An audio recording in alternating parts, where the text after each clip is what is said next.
Hello friends, കഴിഞ്ഞ ദിവസം ഞാൻ കുറച്ച് അയിലമീൻ വാങ്ങി. വിലക്കുറവുണ്ടായിരുന്നു. എന്നാൽ ശരി ഉണക്കാൻ വെക്കാമെന്ന് കരുതി. അങ്ങനെ അയിലയെല്ലാം എടുത്ത് ഞാൻ നെടുകെ കീറി. ഇതുപോലെ ഒരെണ്ണം നെടുകെ കീറണം. കീറിയതിന് ശേഷം അതിൻ്റെ അകത്തെ ആ വേസ്റ്റ്, ചെകള ഇതെല്ലാം എടുത്ത് കളയണം. അതിന് ശേഷം കഴുകി ഒരു സൈഡിലോട്ട് വെക്കണം. കീറുമ്പോൾ കൊള്ളാം, നടുക്ക് നല്ലതുപോലെ വിടർന്നിരിക്കുന്ന രീതിയിൽ വേണം കീറാനായിട്ട്. ഇങ്ങനെ ഇടയ്ക്കൂടെ ഒരു ഇവിടെ വരയണം. എങ്കിൽ മാത്രമേ അത് കണ്ടോ ഇതുപോലെ വിടർന്നിരിക്കുകയുള്ളൂ.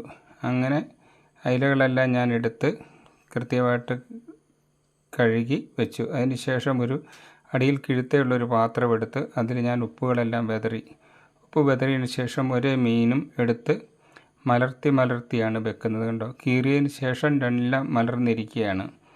അപ്പോൾ അതിൻ്റെ ഇടയ്ക്കൊരു മീൻ വെക്കാമെന്ന് ഞാൻ കരുതി വെക്കാനെടുത്തുണ്ട്. പക്ഷേ അത് വെക്കാൻ പറ്റത്തില്ല. വെച്ച് കഴിഞ്ഞാൽ ഒരെണ്ണത്തിൻ്റെ പുറത്തായിരിക്കും. ഒരെണ്ണത്തിൻ്റെ പുറത്തിരിക്കാൻ പാടില്ല.